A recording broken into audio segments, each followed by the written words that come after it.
अस्सलाम वालेकुम नाज़रीन, मैं हूं कामरान ख़ान और आप देख रहे हैं शो न्यूज़। आप सबको बताते चलें कि पाकिस्तान मुस्लिम लीग नवाज़ जो है उसमें बलूचिस्तान में इस वक्त शदीद टूट फूट जो है वो जारी है।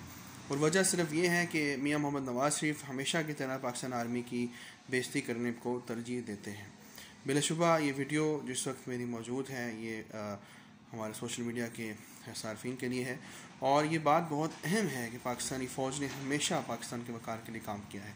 इसमें कोई शक नहीं है कि मार्शल लॉज लगाए गए, मार्शल लॉ का नुकसान हमने भुगता, मार्शल लॉ के हमने तमाम तर अदवार देखे, लेकिन एक कौमी इदारा जिसमें पाकिस्तान सुप्रीम कोर्ट भी शामिल है, उनसे भी बसा औकात ऐसे फ़ैसले हुए माजी में जो हमने भुगते। इसी तरह पाकिस्तान आर्मी के फ़ैसले हमने भुगते, लेकिन इसका यह मकसद नहीं कि हम पाकिस्तान की बुनियाद जो है उसी को हिलाना शुरू कर दें और उसी को अपनी उसी शाख को काटना शुरू कर दें जहाँ पे हम बैठे हैं।